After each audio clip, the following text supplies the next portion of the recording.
Hello, I'm Duncan Stroik, Professor of Architecture at the University of Notre Dame. And today I'm visiting with one of my favorite people in the whole world, world-famous architect John Burgee. John is known for his work in the 1970s and 80s with noted gadfly and provocateur Philip Johnson, who passed away in 2005. Together, Johnson and Burgee went on to do important and history-making work, including such icons of contemporary architecture as the IDS Center in Minneapolis, the PENNZOIL place in Houston, the AT&T building, their most famous building in New York City, and 190 South LaSalle Street in Chicago. Please join me as we visit with John Burgee. I remember the first time I met you, John, was a jury at Bob Stern's office, and you and Philip were there, and it was a project for a museum at Yale. And Philip kept saying these provocative things about how principles didn't matter anymore. It was just what things look like. Philip seemed to get all the emphasis. He was always the focus. And you seemed to be more in the background. How did you feel about that? Well, he was considerably older than I was. And he was someone that I had learned from and was still learning. And so there was no real jealousy between us because of that reason. I think he wasn't jealous of me when I did something well, because I was just his younger protege, so to speak. I enjoyed what he was saying, and a lot of that talk about there are no principles, and you just do what you want, and you want to make it look great, was meant to be provocative, because when I was studying architecture and when I was growing up in Chicago, Mies van der Rohe was the one to follow. And in Mies's architecture, there were strict, absolute rules that you did it this way, you did it this way. And so Philip was changing himself because he was in that mode to say, let's throw out these rules and make sure we're concentrating about the architecture and what we're doing and not about the rules and what we're supposed to be doing. Yet, Paul Gapp in the Chicago Tribune wrote about you, that were it not for his partnership with John Burgee, Johnson may never have attained the sensational success he enjoys today. What do you think about that? Well, when I first joined Philip, he had not done any really big-sized projects, and that's what I grew up on. I do think that my experience in these larger projects is what led us into these new things. Some clients have told me that, yes, we would come and we were charmed with Philip, yeah, but we certainly would never have hired you if it wasn't for John. So that was fulfilling to me in a way, even if the reporters didn't always see it. John, your partnership was known for not having a particular style. One week, a classical skyscraper, another a Gothic glass pavilion. Yet others have found a development in your work. What were you striving for? Well, the reason I went with Philip and the reason we got along so well is our emphasis was on excellence in architecture, not particularly developing a particular style or a particular thing that people would recognize, like many architects do. We felt that, and we agreed totally on this, was that the point was to really do it well. So I think that was what led us into different areas, because it seemed to us that different places demanded different kinds of solutions. There is a certain progression, because as I said, that Mies van der Rohe and the glass box buildings where we came from. After all, Philip was the associate on Seagram, and I had done buildings in Chicago and around that were Miesian in style.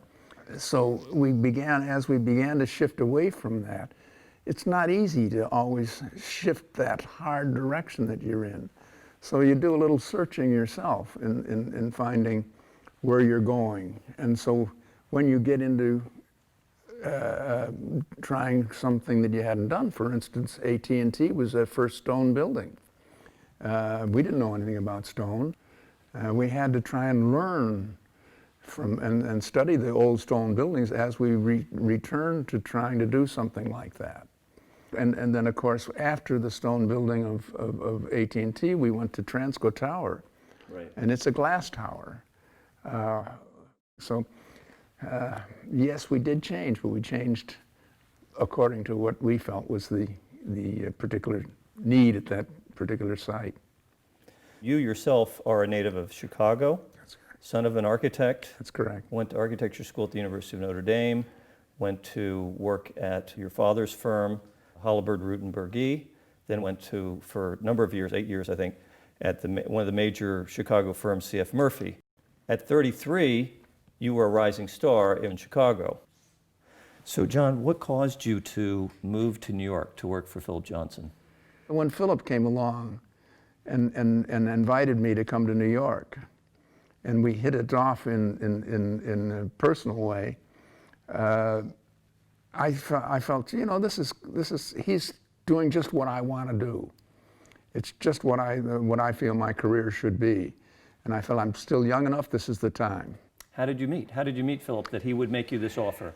Well, I had been the associate partner on O'Hare Airport. It was my first job out of school, I always say, which is it's kind of a big job. So anyway, we did the airport, and Philip had been invited to interview for an airport in Philadelphia. Oh. And he called his former classmate, Carter Manny, who was the partner in charge of O'Hare, who I was his assistant. And Carter Manny had been Philip's classmate. So he said, yes, I'll come and we'll interview together. And he said, but John has to come too. So I went to Philadelphia and made the presentation with Philip. And everything kind of clicked there. About a month later, he called me and said, you know, I'm looking for somebody just like you to join me in New York. Would you be interested? Wow, it was a big jump. It was a big jump, huge jump. So John, one of your first major projects with Philip Johnson was the IDS Center in Minneapolis. That's correct. Who was the client and how did you get the job? Well, that was kind of interesting. It was, IDS was actually the client, and they had a developer, Baker Properties it was called at that time. And we got a call out of the blue just saying they wanted to come and interview us. And they rolled out this project, and Ed Baker started to proceeded to tell us about the building that he had designed. Ed Baker, who was a local architect. And it turned out that IDS was planning a building, and Dayton, the department store, was planning a building, each of which were planning about 25 floors, which was about the level of what everything else in the city was. And Dayton got the notion that, wouldn't it be nice for the city if we got together and made one building for both of us and made it 50 stories? Wow. So it was, you know, it was a major thing for Minneapolis. And I said, well, that's all nice and good. What do you want us to do? and they said, well, we want you to make it look good. And we talked about it for a while, and finally I said, thank you, gentlemen, sorry, we're not interested. Wow. And Philip nearly fainted. Yeah. I must say. We were fairly new then. This was in when we were first getting together, and I didn't, and they said, whoa, whoa, whoa. And I said, no, we don't decorate buildings. We'd love to be able to do it for you, but that's just not our role. And they were shocked. Yeah. They were really shocked. And we didn't have any presentation. We didn't even have a presentation showing what else we had done. Of course, we'd never done anything. So they said, well, we're going to go out. This was in the morning. We're going to go out, and we have some other people we're going to interview. But would it be all right if we came back later in the afternoon? Well, they left. And you know, I sat down, I thought, Philip had never done a building like this before. I had been involved in buildings like this before. And I went to Philip and I said, you know, I'm sorry, maybe I jumped in there too fast. This may be a great opportunity for you. And you know, he was great. He just said, you were absolutely right. I go along with everything you said. Wow. It's fine. So I said, okay. And I said, all right, when they come back, I'll make a presentation to them of what we will do. I said, let's tell them what we will do, rather than saying no. So they came back, and we sat down and talked to them. They said they would really be interested in, and we said, well, first, we couldn't just accept the building as it was done by the local architect. We would have to be named as the architect. I said we would be willing to have him as our associate architect and do certain parts of the work. I said, but we would have to be in charge of the design of the building. And I said, not only the skin of the building, but the whole building. And they agreed. And they said, okay. And so that's where we got that's how we got IDS. That's your first big office building. And one of the things that I understand that is kind of radical about it is you also created a glass-covered plaza and some glass streets. Well, they only owned half the block. And they built this big building on the whole half the block. And I went out there to see this thing. And Minneapolis is a really cold place. And I went out and you couldn't breathe. And I noticed as I walked around the city a little bit, it was my first time there, that between certain buildings around at different places, they had these bridges. Yeah. They called them skywalks. And they had them between the things. There was no organization, though, for them. They went from one building to the next, and then maybe a block over, another one would do it. And it occurred to me that, you know, we could be the center of that thing and reach out in directions. Wow. And try to make a network of these sky bridges, as we called them.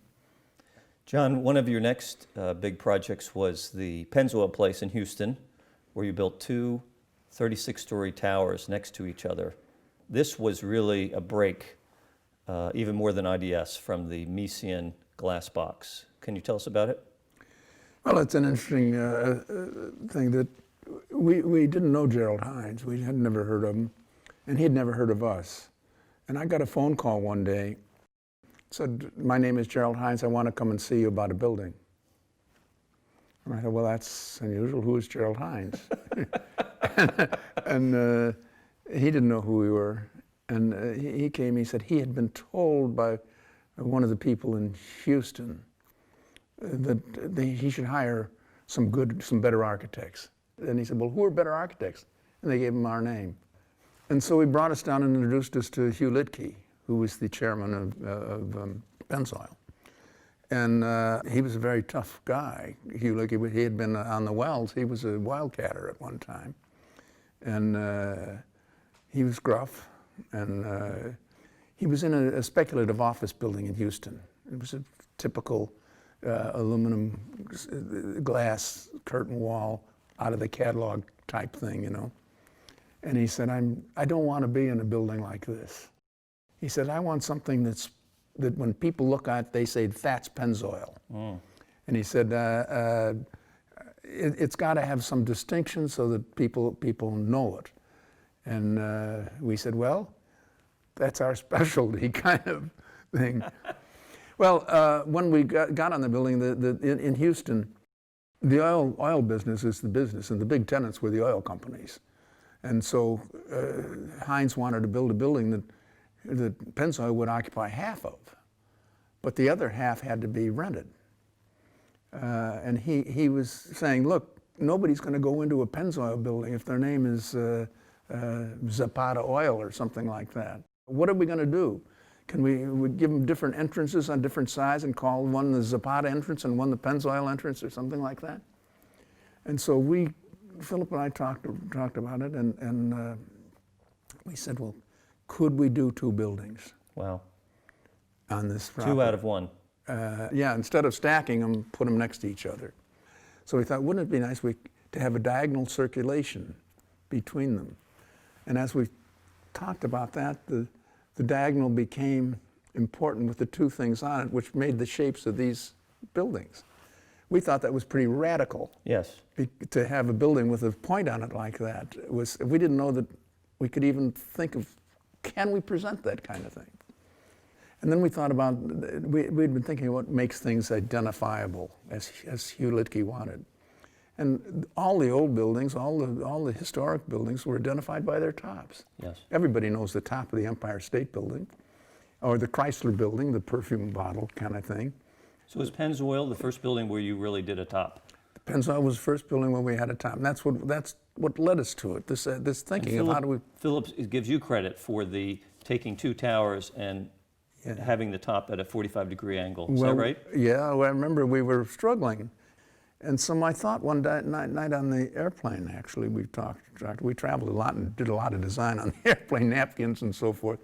And I said to him, I said, well, what if we just took a shed roof as though it was over the entire site and then just cut out the voids, and that left these two buildings that were like this.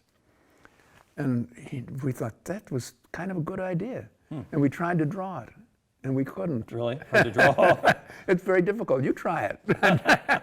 To get that, you know, because the angles are Is both. it something you figured out in model when you went And back so to the we office? got the next morning. We both ran to the model shop. Yeah. First thing in the morning and got it, and boy, it works. Wow. And we took it down to Houston, and Jerry HINES, he said, well, look, this is so different, so radical.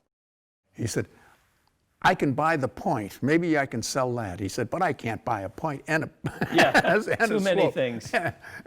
And so he said, and we said, well, without the slope, it just doesn't ring true. Okay. It doesn't make give you the oomph that you'd get out of the other.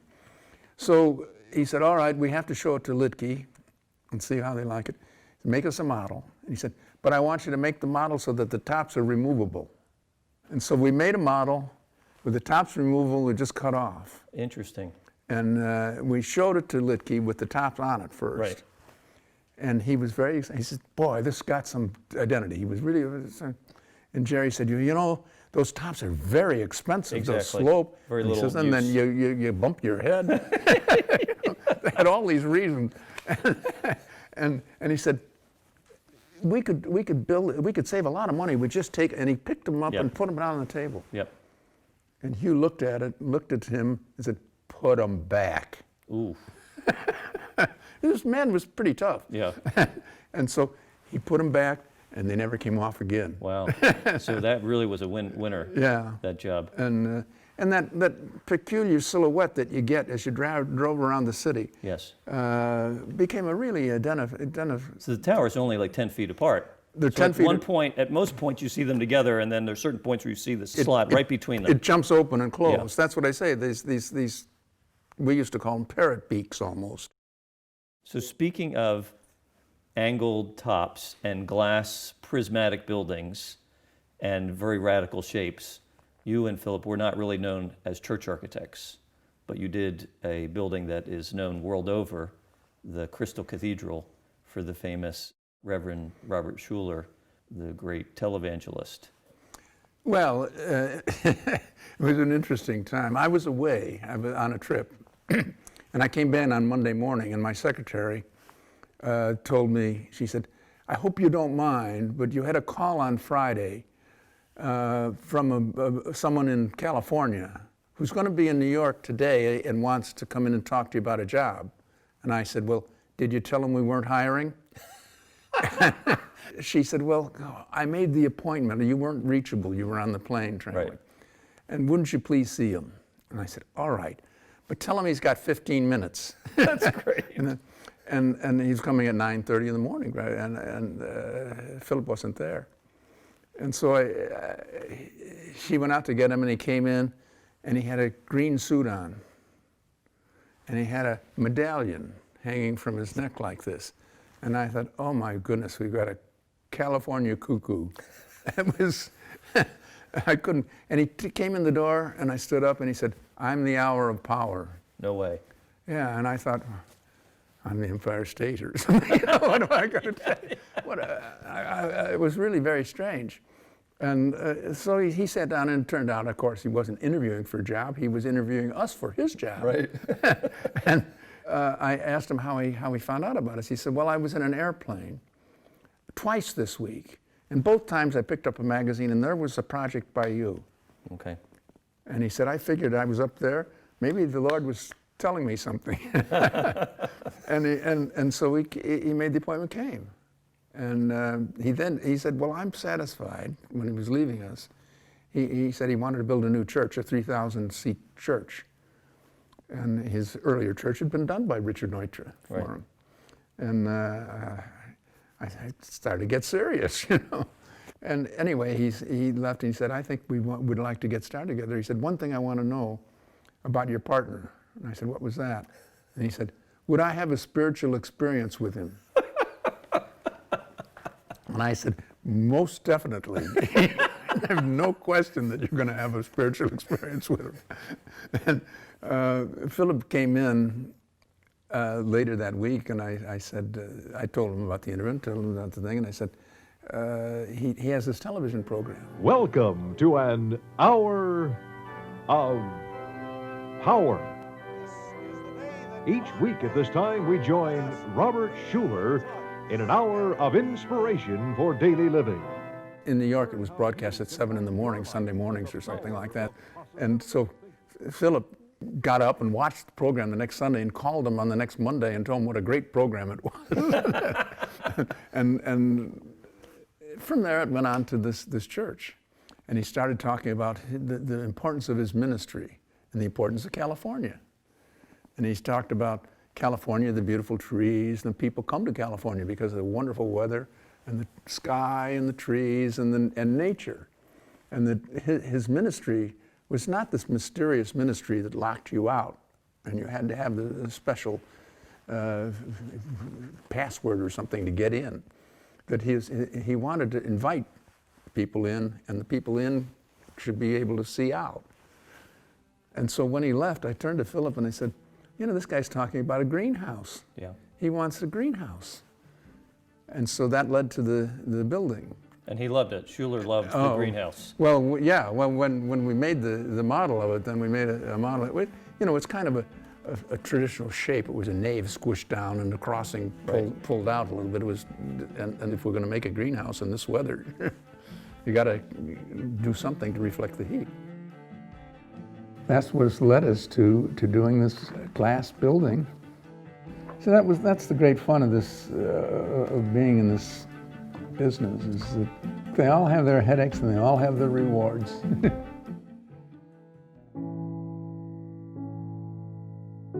Particularly music halls are the acoustics is naturally the leading design direction. And acousticians have a great deal to say for what the hall should be. However, I've always said that appearance is part of the acoustics.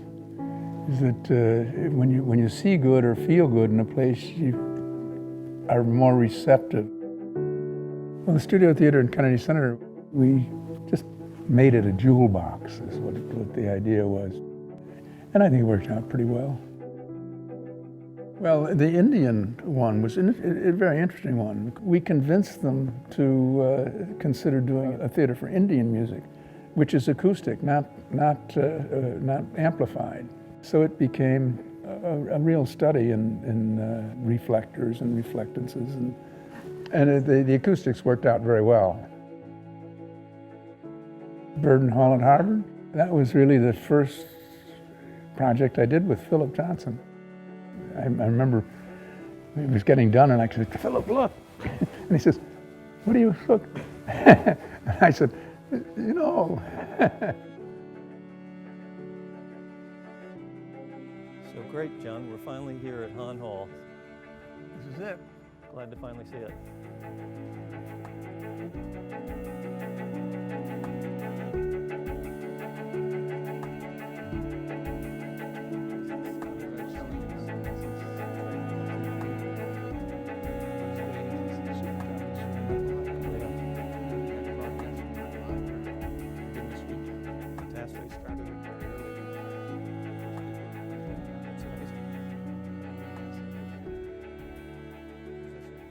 John, in your career, you've done many performing arts, concert halls, museums. This is your most recent project.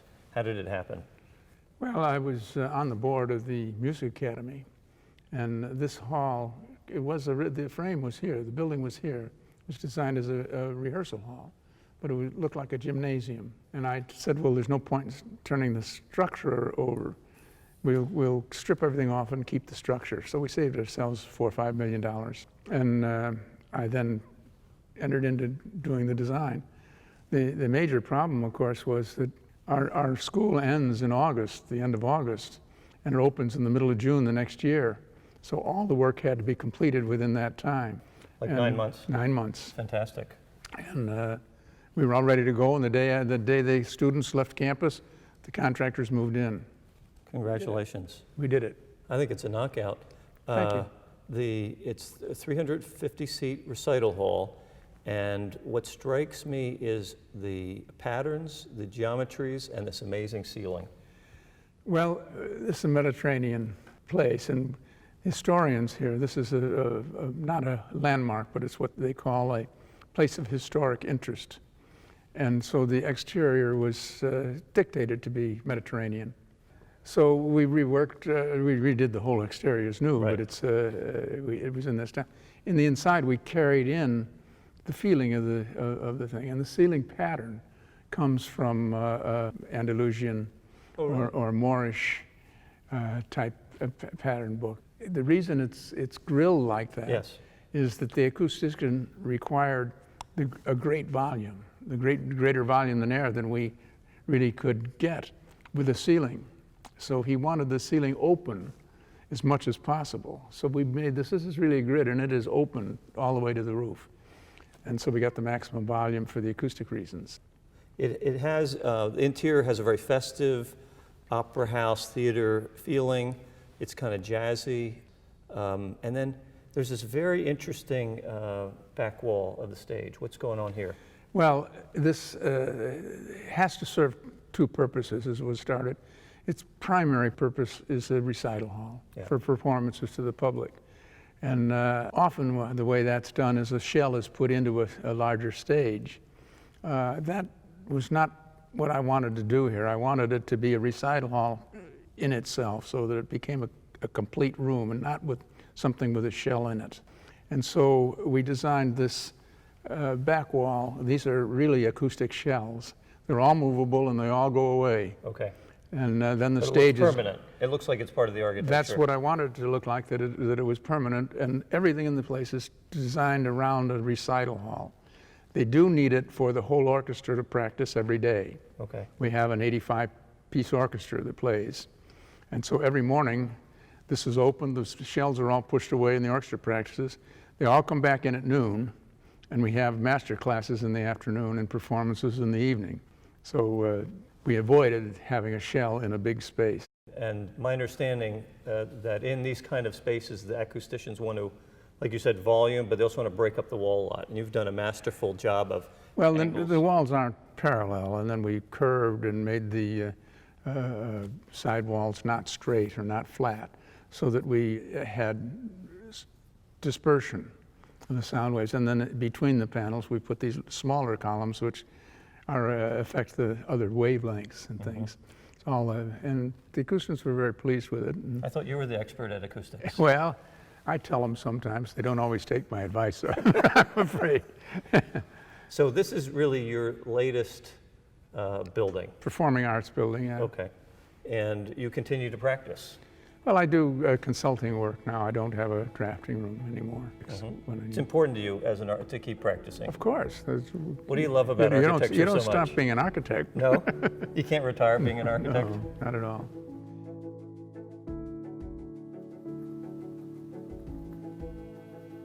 The old mission church, they want a Blessed Sacrament chapel.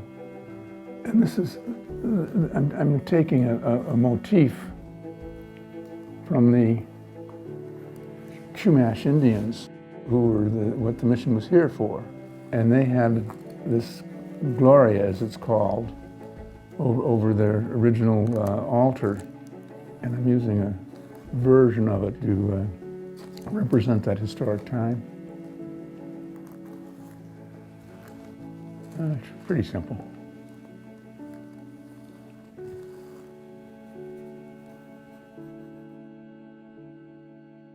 So John, of the many projects you've done all around the world, what's your favorite? Well, you know, Duncan, I could ask you, what's your favorite child? They all have their stories. They all have part of you in them. Yeah. So I love all of them. But I said, if you'd asked me which made the most impact, I would say AT&T, obviously. It was heard around the world. And it was such a breakthrough at that time to do this kind of a building on this scale, out of stone and with the traditional elements and all that. It was just an absolute first time. So it roused a lot of attention and a lot of curiosity. And we got hate mail, we Yes. got all kinds of things from architects who were thinking we were changing their profession, and others who were praising us for changing their profession. Really great. So it was an exciting time, and it was interesting for us because we didn't expect it at all. And when it raised this kind of a furor, we just thought, what's this all about? That's interesting. I thought maybe you were going after the controversy. No, not at all. AT&T was the largest corporation in the world, That's correct. and it ended up being a $110 million building, which at that time was huge. Yes. You had to beat out some really top architects to get That's this correct. job. How'd you pull it off? They had a tiered, as any corporation would do, they had a tiered selection process, and the group came to visit us. And we had a habit of not trying to show a lot of slides or any kind of things. We sometimes showed photographs of work, but we often just talked about what we would do and how we would attack their particular problem and what we saw it as. And we got along, and there was a very jolly guy on the thing, and he thought we were amusing. And so we got into the second tier, Okay. second level of interviews, and got up to the final three, which was Kevin Roach and HOK. It was George Kassabaum, happened to be the partner in charge at that time. They held the final interview for the three of us on the same morning, so that the chairman of AT&T, John DeButz, Yes. could block out a morning and see all of us. Well, it was a time when the government was trying to break up AT&T in the Bell system, and he was deeply in negotiations with the government. But we showed up for our interview. We started at, I think, 7:30 or 8 o'clock in the morning. We were very early. And we were to be the first. And however, he wasn't there. He was busy doing something else, so we waited.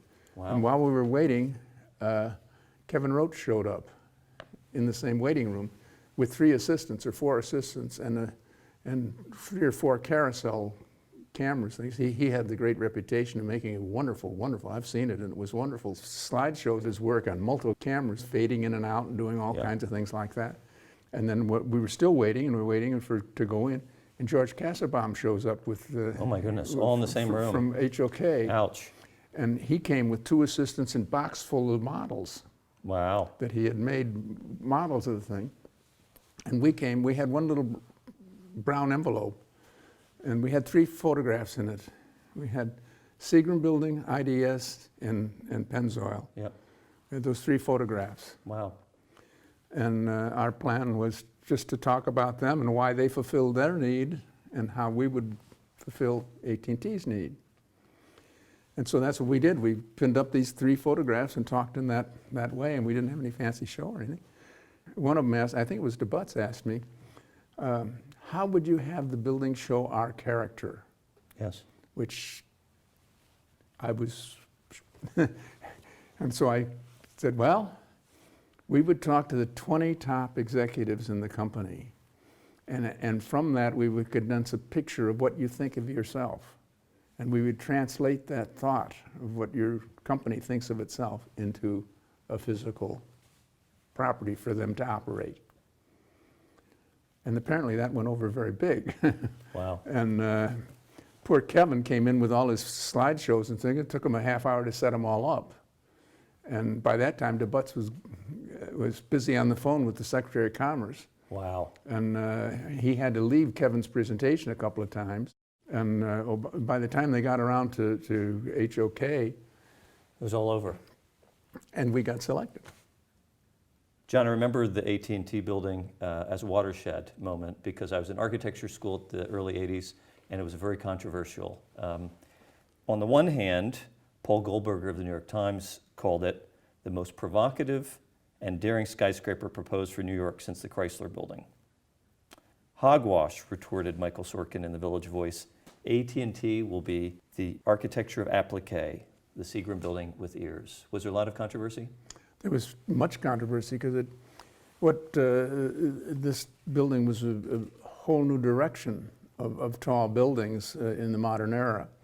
And it changed the career of many architects. It changed the direction that they took. And many resented it, and many accepted it and embraced it. But obviously, because it was such a changeable, shocking change, that it created a lot of controversy. Philip gives you credit for the top, Yes. the broken pediment. Can you talk about that? Why did you come up with a broken pediment for the top of this major office building? The shape of we knew we wanted to do a top because that was our finding of our previous buildings and things, is people identified with the tops of buildings. So we wanted a distinguished top on this building. However, the site was dictated a shape of a building that was very long and very narrow. Right. It was 100 feet by 200 feet.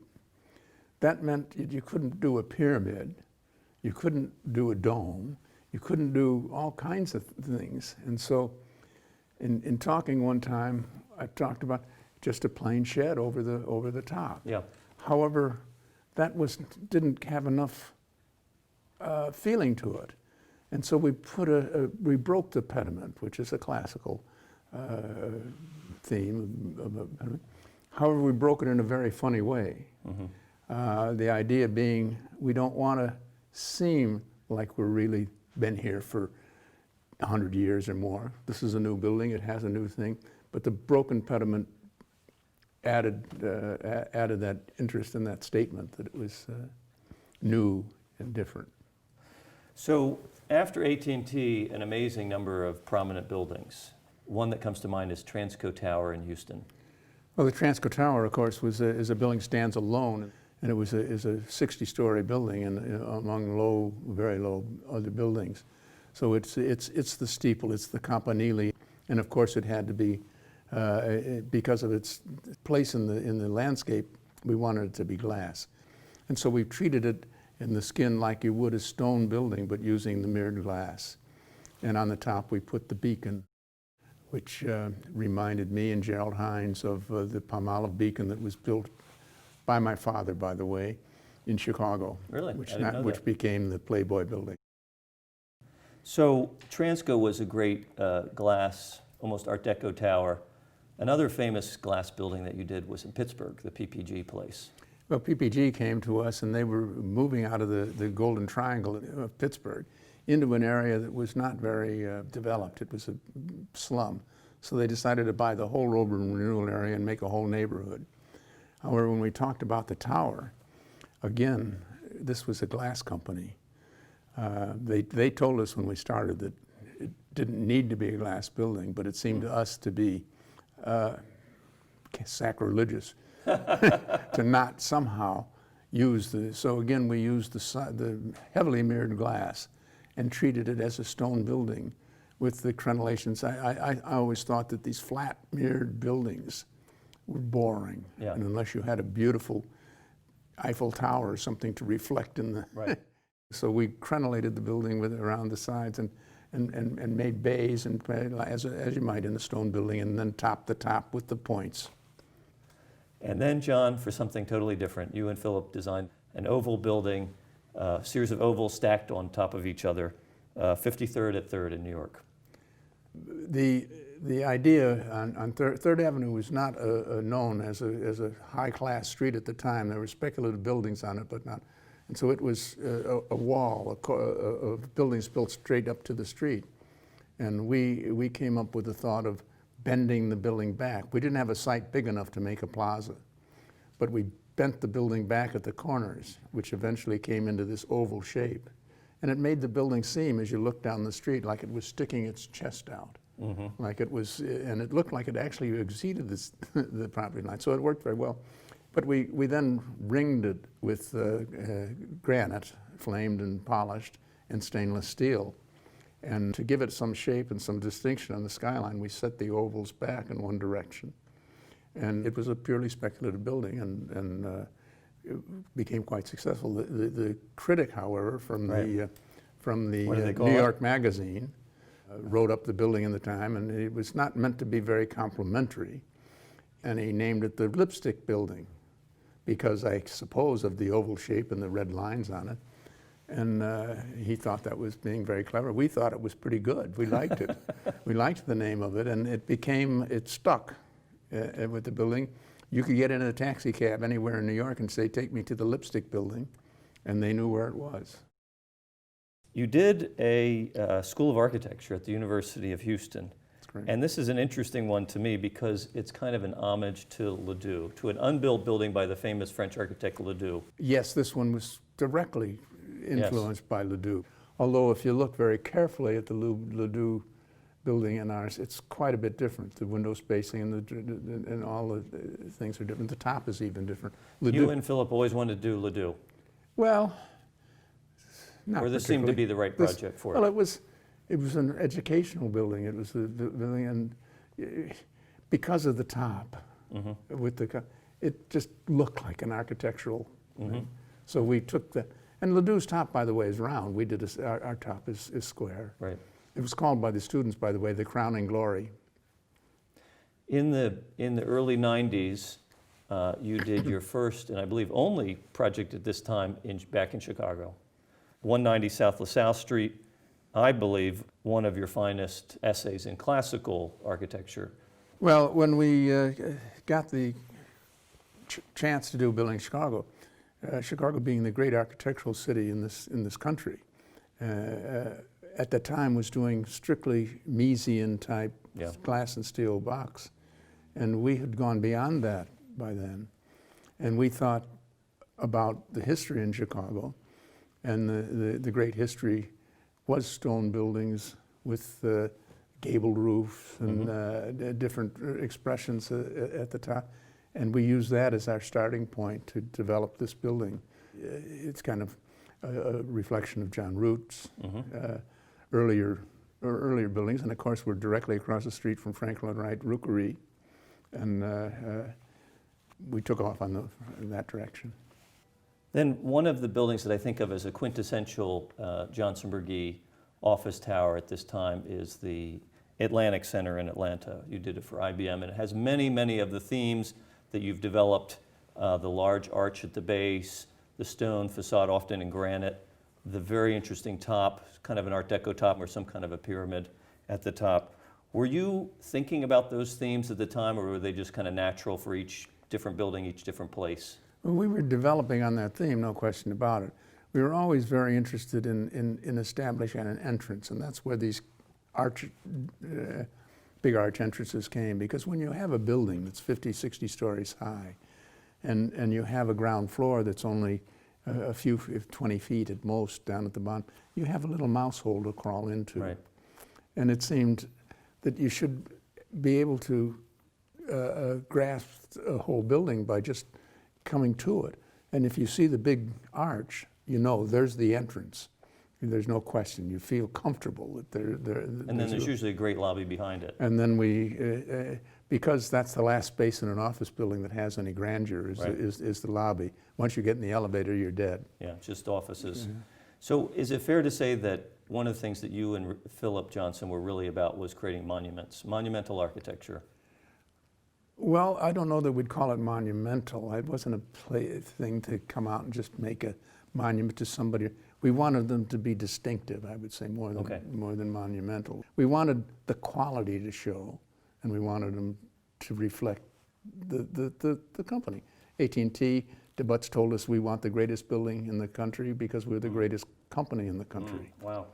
And that's what we started with all of our projects. What does this one call for? Sometimes less, sometimes more. Around this time, you were quoted as saying, "We can edit each other without any feeling of jealousy." How did you develop that kind of relationship with this senior architect? Well, he was 27 years older than I was, which made me naturally respectful and made him less respectful the other way. And so when we over the years developed a rapport that if I said, no, that doesn't look right, Philip, he could say, oh, well, how do you think? and we'd do it a different way, or we'd try it a different way. And I must say that we never ever built anything that we both didn't agree with was the best simple way to do it. What a great partnership. He being my senior always had the advantage and could make the final, of course, and veto me if he wanted to, but never did. I wanted quality. I wanted everything I did, I wanted to have done in the best I could do. And Philip and I had that same goal. And he accepted me as more than just an accolade. He accepted me as a working partner. So a lot of firms that have partnerships divide up the work. But you've always said that you and Philip designed together. That's correct. What was your process of designing when you got hired to do a project? Well, we generally talked a lot about it before we did a whole lot. Kind of analyzed what the site was and where the traffic patterns were and what the surrounding buildings were, and we talked and kind of came up with a partie, if you will, how we looked at it. But we sat most of the time across the desk from each other, and it was like a partner's desk almost.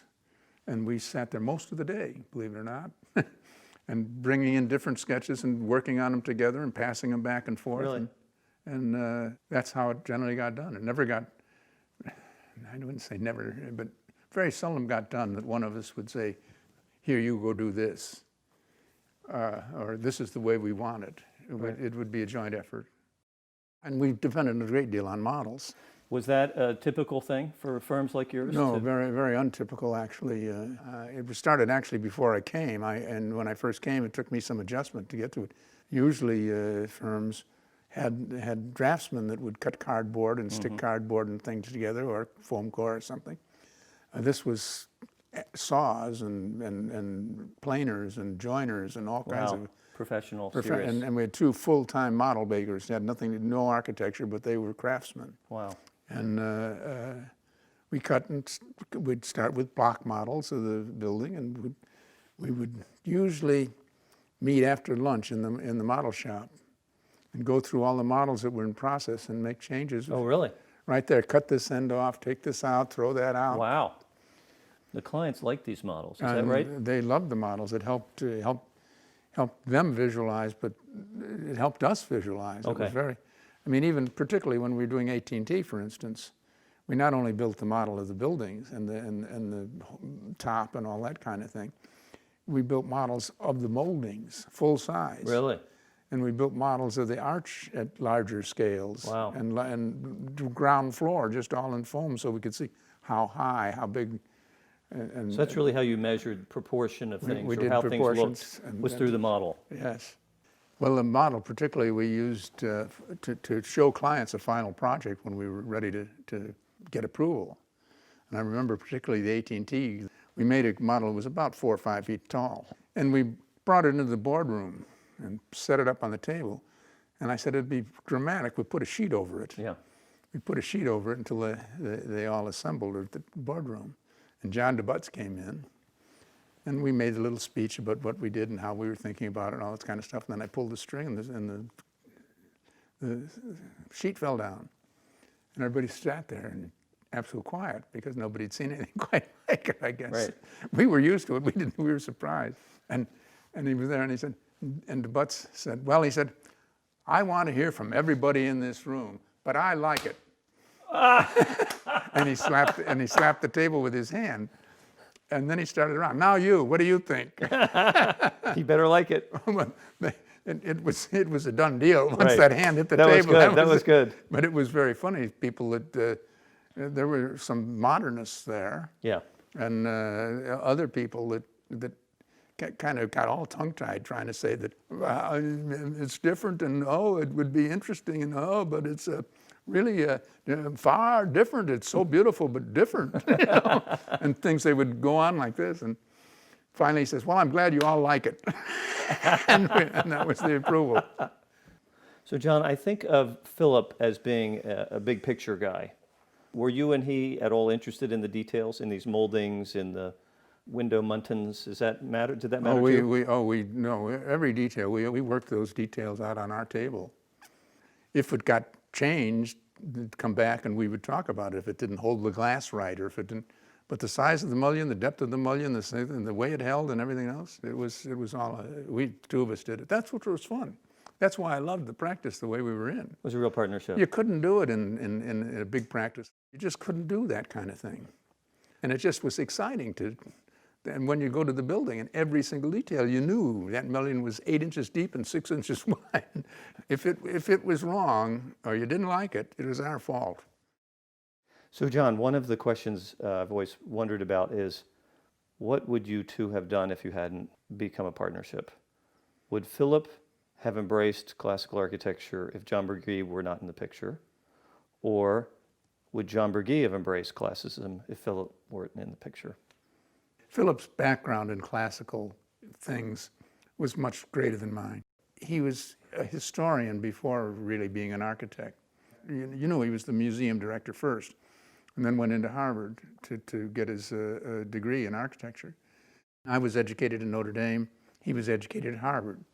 And at that time, Gropius was there teaching Bauhaus, and I was learning in the Midwest where MIES was there. Right. So our emphasis was, we started our practices was in the MIES, Gropius, Bauhaus thing. And it seemed to us as we went on, particularly with the AT&T, we tried to think of where we go from here.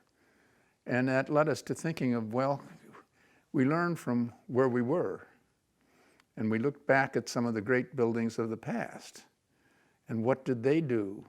Not just kept copying details from them, but what was their thought process and what was their reasoning behind how they represented a certain place and a certain client.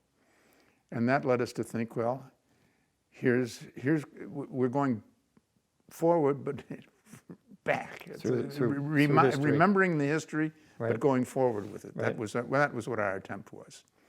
And we talked that out before we knew exactly how to do it. We knew the shape of the building because the lot was so restrictive. And as most good architecture, I think, comes from built out of restrictions. Mm-hmm. And I think our best buildings all came from what were the restrictions, because then you figure out the right way to do it. And that's what made this top, which is probably the most outstanding thing that everybody remembers about it. That came about because of the shape of the building. So John, you're a graduate of Notre Dame. Yes. And many years after you graduated, Thomas Gordon Smith in 1989 did something really radical and started the first program in classical architecture in America in like 50 years. You were a big supporter of this program. You have been a great supporter of this program. Why? Correct. Notre Dame was a mediocre, at best I could say, school at that particular time. I was involved with the school. I was on the advisory council.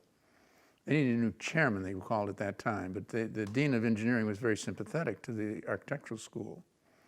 And so he said he had some applications and things, and we went through them, and I said, well, of all of these, Thomas is the best. I mean, he's the most serious architect. And so the provost came to me one time and said, you know, his program is strictly classical. I said, I know, he's the expert in classical thing. I said, we have a mediocre school. If you want to have the best in your teaching in your school, you got to get someone like this. Wow. And he said, what about the classical program?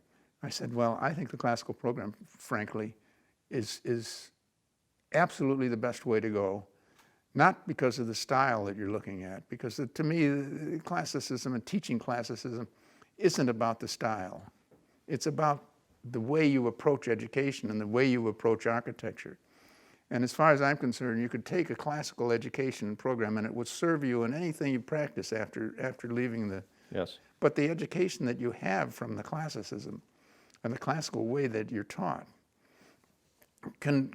makes you think differently. And I said, this is going to give you a direction of teaching architecture that is going to lead everybody that goes here to a whole different kind of future. What, 25 years later, has it been a success, or whatever its successes or failings? I think it's been a great success. It's the only failings that I see that I always encourage is get back to the basics, get back to your classic things, quit drifting and trying to do too much. Really? Yeah, I think it's a great program.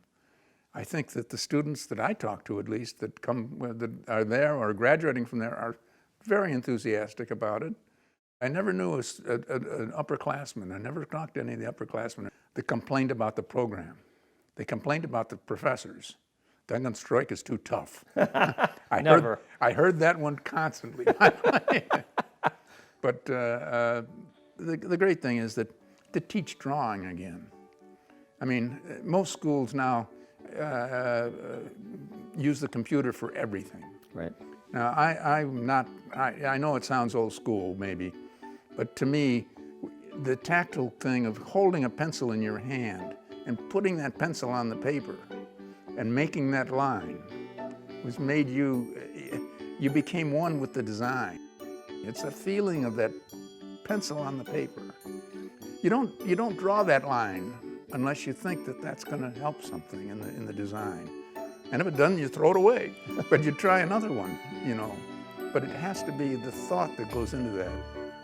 Well, it's great to see you again, and great to visit your buildings and take a little travel through your great career, and we're honored to know you. Thank you very much, Duncan. Thank you.